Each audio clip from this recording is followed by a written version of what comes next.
Ladies and gentlemen, beautiful people, welcome to the 97 Republic YouTube channel. I react to news and live events of different sports. So I kindly ask that you hit the like button and the subscribe button, as that will really help this channel grow. And to ensure you don't skip a beat, click the notification bell as well. That way you can guarantee that you don't miss any of the action. Alright? So let's go.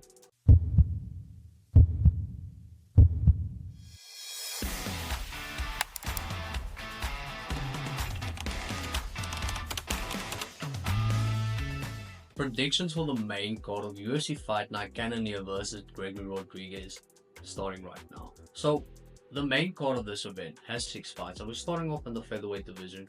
Conor Matthews taking on Jose Delgado. Now, not a lot of difference regarding both men, seeing that there's somewhat similar experience with regards to UFC. Both men came from the Contender Series. Only real difference, Conor Matthews has had 1 fight inside the UFC, and Jose Delgado is making his debut.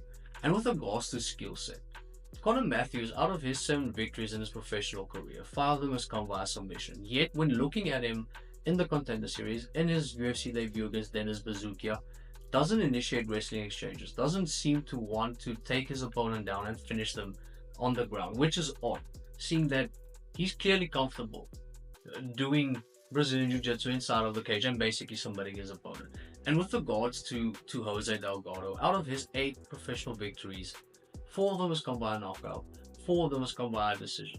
So basically safe to assume that he is comfortable wherever the fight takes place. And with regards to his striking, he is much more explosive than Conor Matthews. Has way more speed than Conor Matthews regarding his kicks, his strikes, and his timing just feels better. Where with regards to Conor, when we saw him fight in his UFC debut against Budka timed the shit out of him. And Budka was able to land whenever he wanted to. His timing was just so good. Conor didn't have an answer for it, and I think the exact same thing is going to happen. I think Jose Delgado gets it done. I don't think he knocks Matthews out because Matthews is extremely durable, but you never know. But I do think that Jose Delgado wins via unanimous decision and basically wins in his debut inside of the UFC. Then moving on to the second fight in the middleweight division, 2 bridges fighting against one another. Rodolfo Viera taking an Andre Petroski. And before my prediction, just want to make a quick statement. Whoever is testing both Rodolfo Viera and Andre Petroski, that guy's job might be in jeopardy, because might not be doing his job. It looks like both men's urine could melt styrofoam cups. But with regards to their fighting style, when we look at Rodolfo Viera and we look at Petroski, both men extremely yoked, both like a bridge. Reason being, both men are grapplers, and that's basically the road to victory for both of them. Where Rodolfo Viera, out of his 7 fights inside of the UFC, has won 5 of them, all coming via submission. But every single one of them, 4 of those 5 submissions, arm triangle. So as soon as he locks in the arm triangle, you can basically start standing up, start applauding. It's done. You can see him squeezing the soul out of his opponent, and when he locks in the neck and has the arm as well, over. Feels inevitable, Thanos-like movement. And looking at Petroski, so Petroski has had finishes inside of the UFC. He's 9 fights inside of the UFC, won 7 of them, lost 2. Went on a 5-fight winning streak at the beginning, absolute buzzsaw.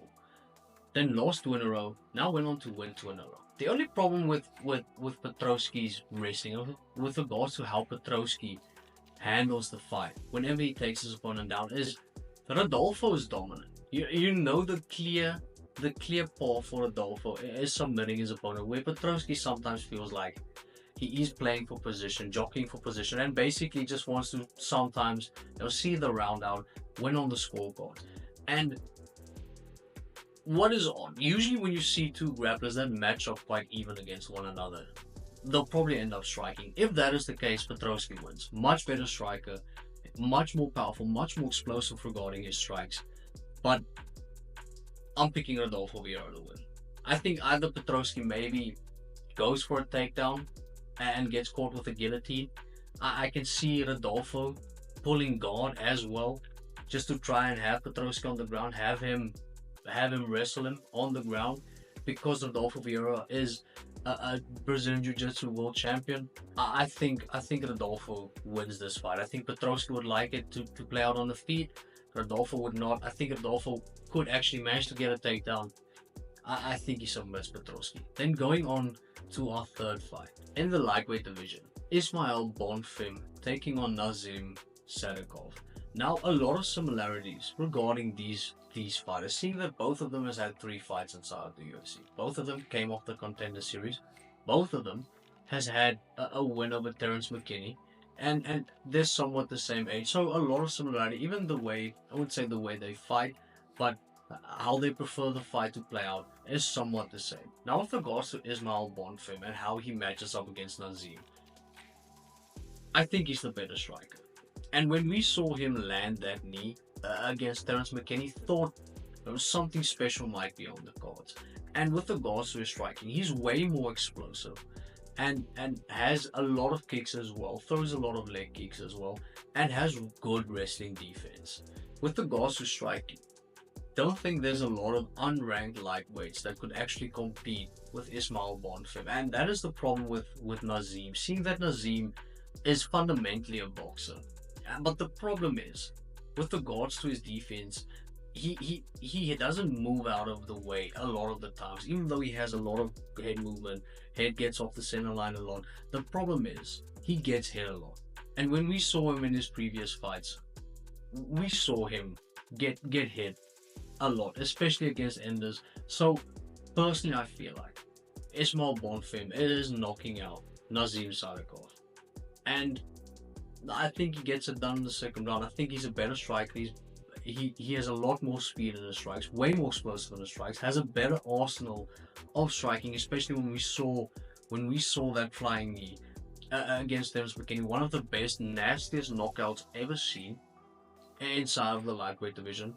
And he just feels a lot more composed inside of the octagon, where Nazim feels somewhat edgy, feels like he's somewhat tense. The problem is, though, I don't think Nazim would be able to take Ismail down, seeing that Ismail is really strong for the lightweight division as well. Very short, very compact. So his wrestling defense is also very good. When Nazim has problem on the feet, he probably want to take Ismail down. Don't think he'll be able to take him down. If he could, I'd probably go Nazim by unanimous decision. But seeing that I don't think he can, I think Ismail Bonfim gets him out of there, and probably in a spectacular fashion once again. Then moving on to the middleweight division, the previous golden boy of the UFC, Edmund Shabazyan, taking on Dylan Budka. Now, with regards to Edmund, he has had a lot of fights inside of the UFC. Started at the age of 22 years old and made his UFC debut in 2019. And went on a 3-fight winning streak, knocking out the likes of Brad Tavares in his 3rd fight inside the UFC. So imagine the hype behind Edmund Shabazyan at the time, right? Knocking out Brad Tavares, something you don't tend to see every Sunday. And then Edmund went on a 3-fight losing streak. And ever since, it has been very up and down. Where after the 3-fight winning streak, went on to win 1, lose 1, knocked out AJ Dobson, and then basically went on to lose yet again. So, don't really know what to expect with regards to Edmund Shabazyan, but when looking at his skill set, one glaring weakness: wrestling. We saw Edmund in the 3 fights, in his first 3 fights inside the UFC, be extremely dominant. He is a really good striker with really good timing. He's not the fastest guy you ever see, but his timing on his shots is really good. And seeing the knockout of Brad Tavares, he has power in those strikes as well, whether it be punches, whether it be kicks. We saw it in the AJ Dobson fight as well, where he knocked out AJ Dobson. He has good timing, has good counter striking. His glaring weakness is wrestling. Luckily for Edmund, Dylan Budka isn't really a wrestler. He doesn't wrestle a lot, and tends to, when he wrestles, tends to end up on the ground and on his back. Not really a coveted wrestling background that Dylan Budka has. When we saw Dylan take on Andre Petroski, as previously mentioned, Petroski basically just wrestled him and controlled him on the ground. So don't think we'll see a lot of wrestling exchanges coming from Budka. However, we might see Edmund Shabazyan throwing in a little bit of wrestling. He did the same against AJ Dobson. So, needless to say, I'm picking Edmund Shabazyan to win the fight. I think Edmund gets it done. I don't think he knocks Dylan out. I think Dylan is extremely durable. Dylan has had 3 fights inside the UFC, won 1, lost 2. He is extremely durable, and I don't think Edmund would be able to knock him out. I think Edmund would go on to win by unanimous decision, and basically just dominate Dylan Budka. Because on the feet, feels like Edmund has the advantage, and even with regards to wrestling, as crazy as it might sound, I do think Edmund Shabazyan has the advantage with regards to wrestling as well. So Edmund gets it done. I think unanimous decision. Edmund's the winner. Then going on to the co-main event, we have Calvin Kattar taking on Youssef Zalal in the featherweight division. Now, when looking at both fighters' respective UFC careers, we see Calvin Kattar has had 13 fights inside of the UFC. We've seen Youssef Zalal has had 10 fights inside the UFC. Calvin managing to win 7 of his 13 fights, and Youssef Zalal winning 6 out of his 10 fights inside of the UFC. But with regards to recent run of form, they are polar opposites of one another, where Youssef Zalal has won 3 fights consecutively, and Calvin Kattar's on a 3-fight losing streak. And even with regards to Calvin Kattar's last 5 fights, he has managed to lose 4 of them. So completely different run of form. And when looking at how it basically ended up being what it is, right? So safe to say, neither one of these men are renowned for really finishing their opponents. Where Calvin Kattar is a really good boxer, and basically wins via unanimous decision, outboxing his opponent. He is extremely durable, extremely hard to knock out. His only knockout loss inside of the UFC has come via a stoppage due to the fact that he had a knee injury and basically couldn't continue the fight. So it wasn't like he was knocked out against Brendan Allen. And with regards to Youssef Zalal, tend to think not a lot of dominance regarding Youssef Zalal, but he managed to do the old switcheroo and completely change the narrative surrounding his UFC career. So Youssef Zalal started inside the UFC, had 3 fights, won 3 fights consecutively when he started in the UFC, all of them coming by a decision. Then went on to lose 3 consecutive fights, and then went on to have a draw against Damon Blackshear, right? So after that, got cut by the UFC, went to the regional scene and went to Sparta, not the place, the organization, and then managed to win 5 fights consecutively, finishing 4 of those 5 fights. And I know what people are thinking, it is Sparta, it's not the UFC, but then came back to the UFC, got re-signed to the UFC, and won 3 consecutive fights inside the UFC, finishing all of them. So, doing some quick math, out of Youssef Zalal's last 8 fights professionally, he has managed to finish 7 of them. So somewhat changed the narrative and the perspective surrounding his career and surrounding his finishing ability within the UFC. And when looking at how he matches up against Calvin Kattar, the problem is though, Zalal gets hit a lot. Now he does eat some punches. And we saw it with his last fight as well, where he basically he ate some damning punches, and even though managed to get the rear naked choke at the end, same as in his previous fight, we also managed to win via submission. Calvin Kattar hits really hard, and Calvin Kattar is a really good boxer. He tends to, in the first round, tends to take his foot off the gas and then basically start dominating in the second, third round when he figures out his opponent's timing, their movements, their feints. So usually Calvin Kattar is a slow starter, but then second, third round he starts dominating, and it starts becoming evident that he has the upper hand. When we saw the fight against Jeremy Stephens, where he knocked Stephens out with one of the nastiest elbows you'll ever see in your life, and due to some civilized reasons, not showing the cut or the damage caused by Calvin Kattar's elbow on Jeremy Stephens' face. Brutal. A brutal knockout by Calvin Kattar. And started piecing Jeremy up in the second round, started getting his timing, and basically dominated the second round. And it is difficult to not see that happen against Yusuf Zalal as well. With regards to wrestling, probably the only big weakness regarding Calvin Kattar is he is not as good of a wrestler as he is a boxer.